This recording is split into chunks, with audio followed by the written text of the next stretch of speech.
MA पूर्वार्ध के संस्कृत के छात्रों का आज इस ई कंटेंट्स में स्वागत है। प्रिय विद्यार्थियों, आज हम राजऋषि भर्तृहरि मत्स्य विश्वविद्यालय के एमए संस्कृत पूर्वार्ध के तृतीय प्रश्न पत्र भारतीय दर्शन के पाठ्यक्रम और परिचय के विषय में चर्चा करेंगे। सभी छात्र सावधानी से इस व्याख्यान को सुने, क्योंकि इस व्याख्यान में उनके पाठ्यक्रम के विषय में बताया गया है। भारतीय दर्शन इस शीर्षक से 100 अंकों का तृतीय प्रश्न पत्र है एमए पूर्वार्ध में। इस प्रश्न पत्र में भारतीय दर्शन की लगभग प्रत्येक शाखा का अध्ययन किया जाता है। प्रत्येक शाखा का एक एक महत्वपूर्ण ग्रंथ आपके पाठ्यक्रम में सम्मिलित किया गया है, जिसका अध्ययन हम इस प्रश्न पत्र के अंतर्गत करेंगे। प्रथम पुस्तक है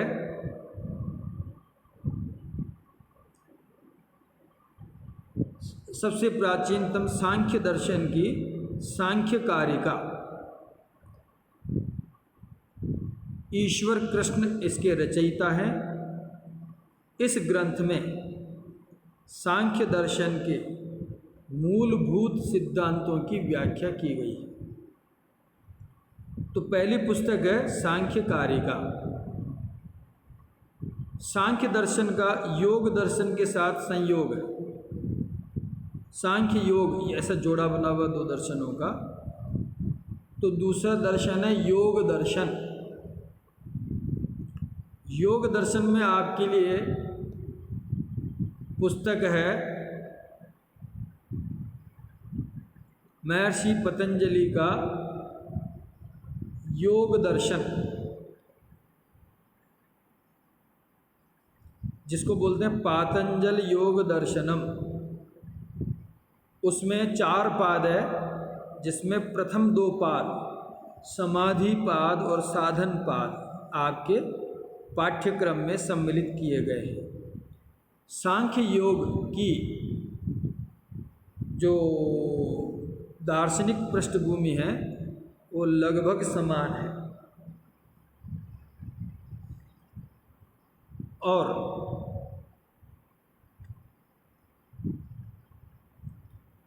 सांख्य को सेश्वर सांख्य या सेश्वर योग भी कहा गया है।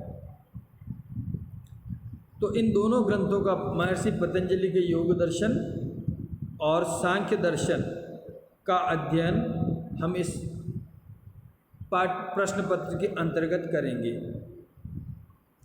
तीसरी पुस्तक है न्याय दर्शन। न्याय दर्शन का यहाँ पर महत्वपूर्ण ग्रंथ है तर्क भाषा।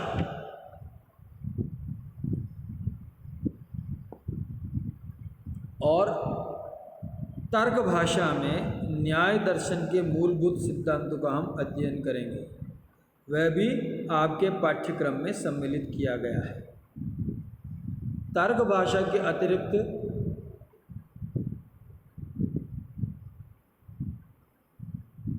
वेदांत दर्शन का महत्वपूर्ण ग्रंथ है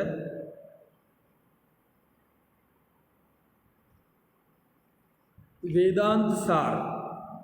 सदानंद प्रणीत इसके लेखक है महर्षि सदानंद। उन्होंने ग्रंथ लिखा वेदांत सार। यह वेदांत का प्राथमिक ग्रंथ है, जिसमें वेदांत दर्शन के मूलभूत सिद्धांतों की व्याख्या की गई और गंभीर ग्रंथ भी है, क्योंकि वेदांत के गंभीर सिद्धांतों का इसमें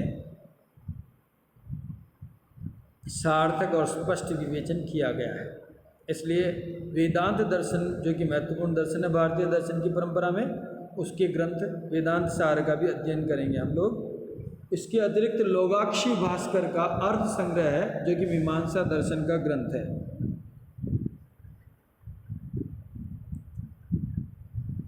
इस प्रकार ये 5 दर्शन, वैशेषिक दर्शन को छोड़कर आस्तिक दर्शनों के 5 दर्शन की परंपरा के ग्रंथों का हम अध्ययन इसमें करेंगे। और एक नास्तिक दर्शन को यहाँ पर लिया है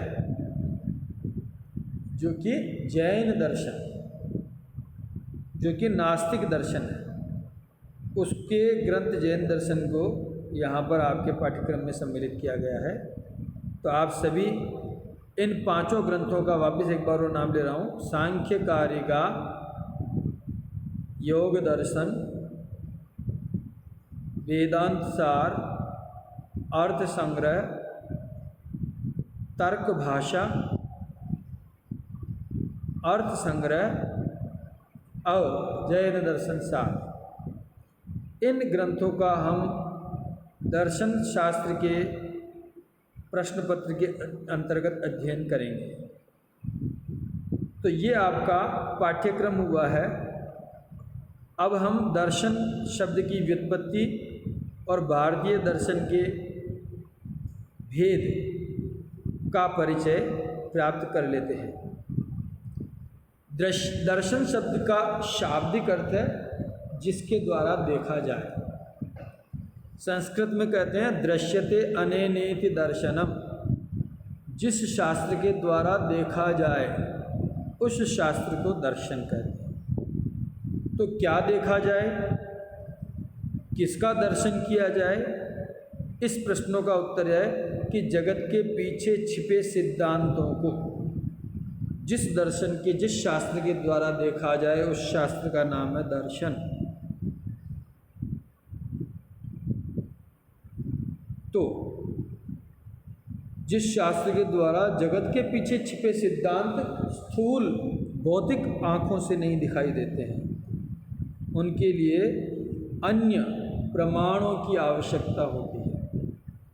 अन्य प्रमाणों के द्वारा हम उस जगत के पीछे छिपे सिद्धांत को या कर्ता को या इस आध्यात्म के सर्वोच्च बिंदु को देख पाते हैं। तो जिस शास्त्र के द्वारा हम देख पाते हैं उस शास्त्र का नाम है दर्शन।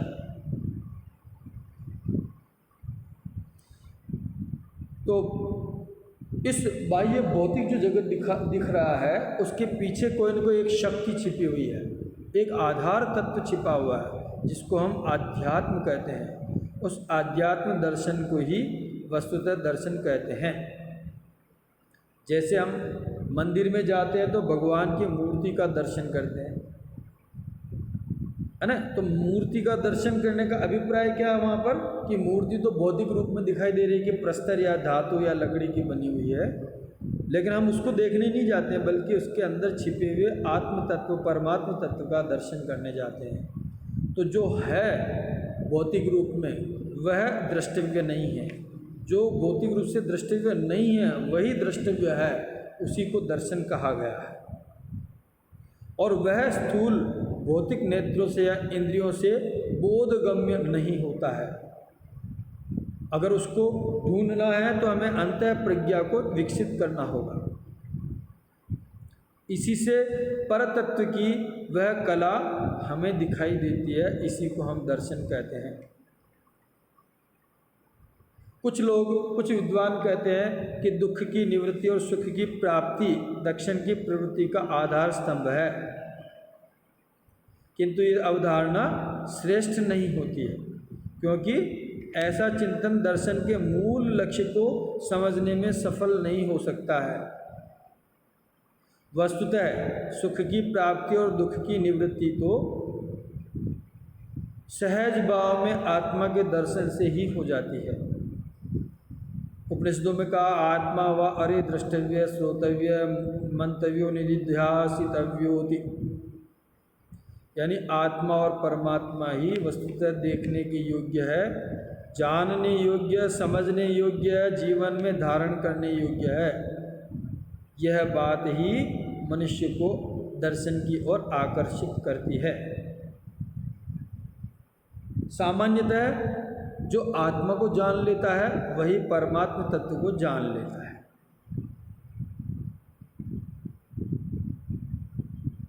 वह आत्मा ही इस सृष्टि के मूल में है, केंद्र में है, संपूर्ण संसार का आधार है। जिस आत्मा के कारण नेत्र देखते हैं, मन की इंद्रियां अपने कार्यों में प्रवृत्त होती है, यही वह तत्व है जिसे हमें देखना और समझना चाहिए। अर्थ है, दर्शन की प्रवृत्ति में 3 दुखों का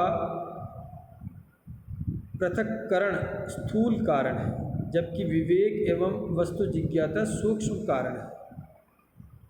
उस सूक्ष्म कारण तत्व को ही सभी भारतीय दर्शनों में केंद्र बिंदु माना गया है। तो इस दर्शन की शब्द की व्युत्पत्ति में दार्शनिक प्रक्रियाएं यानी ईश्वर, ब्रह्म, जगत, जीव, माया, प्रकृति आदि जो पराभौतिकी चीज़ें हैं या तत्व हैं, उनका दर्शन किया जाता है। उन पराभौतिक तत्वों के दर्शन की समस्त दर्शनों में अलग अलग प्रक्रियाएं हैं, इसलिए अलग अलग या पृथक पृथक दर्शनों की व्युत्पत्ति हुई है। भारत में चूँकि इनका प्रणयन किया गया इन दर्शनों का, इसलिए इनको भारतीय दर्शन कहते हैं। और भारतीय दर्शन 2 प्रकार के होते हैं, आस्तिक दर्शन और नास्तिक दर्शन। आस्तिक दर्शन में हम उनको मानते हैं जो वेद के वाक्यों को प्रामाणिक मान करके अपने मत की पुष्टि करते हैं या ईश्वर को मानते हैं, वो आस्तिक दर्शन है। और जो न तो वेद को मानते हैं न ईश्वर को मानते हैं, वे नास्तिक दर्शन कहलाते हैं। आस्तिक दर्शन हमारे सबसे ज़्यादा प्राचीनतम है, और उन प्राचीनतम दर्शनों में भी प्राचीनतम है सांख्य दर्शन। फिर आता योग दर्शन। सांख्य दर्शन के प्रणेता महर्षि कपिल, योग दर्शन के प्रणेता महर्षि पतंजलि, न्याय दर्शन के महर्षि गौतम, वैशेषिक दर्शन के मूल है कणाद ऋषि, मीमांसा दर्शन के बादरायण, वेदांत के भी बादरायण। इस तरह से 6 दर्शनों में प्रक्रियागत भिन्नता होने पर भी सर्वोच्च लक्ष्य मानव का ये माना गया कि मोक्ष प्राप्ति। मोक्ष प्राप्ति का अभिप्राय है जन्म और मृत्यु के चक्र से छूटना। लेकिन जन्म और मृत्यु के चक्र से छूटने के लिए आत्मा का दर्शन और परमात्मा का साक्षात्कार करना अत्यंत आवश्यक है। और इनका साक्षात्कार करने के लिए मनुष्य में बहुत सारी योग्यताएं होनी चाहिए। योग्यताएं का मतलब है, जैसा कि वेदांत में कहा गया कि जन्म और मृत्यु के दुख से पीड़ित मनुष्य जो है, इससे निवारण के लिए अपने गुरु के पास जाता है, और गुरु जो है उसको शिक्षा देता है कि समाधि, सड़क, संपत्ति, शम, दम, उपरति, तितिक्षा, समाधान, श्रद्धा, इससे युक्त जिज्ञासु व्यक्ति जब ब्रह्म प्राप्ति के लिए प्रयत्नशील होता है, अपने नित्य नैमित्तिक कार्यों को संपन्न करता है, प्रायश्चित उपासना के अनुष्ठान से जिनका मन या चित्त अत्यंत निर्मल हो जाता है, वही आत्म और परमात्मा को जानने के लिए योग्य होता है। अर्थात मानसिक, शारीरिक और वाचिक और भाषिक शुद्धता मनुष्य को ईश्वर के समीप ले जाती है। जिसकी कथनी और करनी में जितना ज़्यादा अंतर है, वह व्यक्ति उतना ही परमात्मा तत्व से दूर होता है। उपनिषदों में इस बात को बड़ी विस्तृत और विविध आयाम कथनों के द्वारा, आख्यानों के द्वारा समझाया गया है। उसी की सैद्धांतिक रूप में परिणति दर्शन ग्रंथों में उपलब्ध होती है। अतः दर्शन ग्रंथों के अध्ययन से हम उन विचार बिंदुओं तक पहुंच सकते हैं जो कि परमात्मा प्राप्ति में साधक है। दर्शनों की ये मान्यता है कि संसार के सारे जो पदार्थ है वो नश्वर है, और नश्वर होने के कारण वे अनित्य, और अनित्य होने के कारण वे मनुष्य के लिए उपादेय या लक्ष्य नहीं हो सकते। मनुष्य का तो लक्ष्य वही है जो नित्य है, जो सर्वदा रहता है, जो मनुष्य को अति आनंद से ओतप्रोत कर देता है। उसी के लिए मनुष्य का लक्ष्य होना चाहिए, और वो लक्ष्य है आत्म प्राप्ति, परमात्म ज्ञान, और उस ज्ञान से वह स्वयं परमात्मा हो जाता है। परमात्मा नित्य आनंदमय, सत्य चित आनंदमय है। वहाँ तक जाने के लिए मनुष्य को कितने ही प्रयत्न करने पड़ते हैं, उन प्रयत्नों का क्रमशः और तत्वाभिनिवेशी विवेचन हमारे आस्तिक दर्शनों में उपलब्ध होता है। नास्तिक दर्शन यद्यपि ईश्वर को या ब्रह्म को या वेद को प्रमाणित नहीं मानते हैं, तथापि उनका भी सर्वोच्च लक्ष्य है मोक्ष प्राप्ति। मोक्ष का मतलब है जन्म मृत्यु के चक्र से छूटना, और वह जीव का तब छूटता है कि जब एक बीच में एक लकीर बनी हुई है कि इसके ऊपर नहीं जाएगा तो वह इस लकीर के अंदर रहेगा, स्वर्ग तक रहेगा या और तक रहेगा मरने के बाद, तो भी वह इस धरती पर पुनः जन्म लेता रहेगा, मरता रहेगा। लेकिन उस परिधि को पार कर जाएगा तो वह मोक्ष प्राप्ति का अधिकारी हो जाएगा, जन्म मृत्यु के चक्र से वह छूट जाएगा। लेकिन उस परिधि से बाहर निकलने के लिए साधन कौन सा है? आत्मज्ञान और परमात्म ज्ञान। ये तो मानते हैं आस्तिक दर्शन, लेकिन नास्तिक दर्शन मानते हैं कि कर्मों की परिसमाप्ति, यानी मनुष्य आश्रव बंध संवर निर्जरा इत्यादि प्रक्रियाओं को अपना लेगा तो जैन दर्शन के अनुसार वह मोक्ष का अधिकारी हो जाएगा। और बौद्ध दर्शन में उसको निर्वाण कहा गया। निर्वाण का मतलब पुनः जन्म नहीं होना, बुझ जाना। जिस तरह से दिया बुझ जाता है, दोबारा नहीं जलता है, उसी प्रकार मनुष्य जब आत्म तत्व के रूप में बुझ जाता है, यानी शून्य में विलीन हो जाता है, तो वह मोक्षगामी होता है। और चार्वाक दर्शन ये कहता है कि संसार के सुख को प्राप्त करने से जो सुख मिलता है वही मोक्ष है, वही परमानंद है, वही श्रेष्ठ आनंद है। इस प्रकार मत वैविध्य दार्शनिक प्रक्रियाओं में हमारे भारतीय दर्शन की सर्वोच्च चेतना के विविध पुष्प है। ये सब मिलकर के एक सर्वोच्च सत्य तक पहुंचने का एक सुगम मार्ग है। इसलिए भारतीय दर्शन का अध्ययन नितांत अपेक्षित और अनिवार्य है।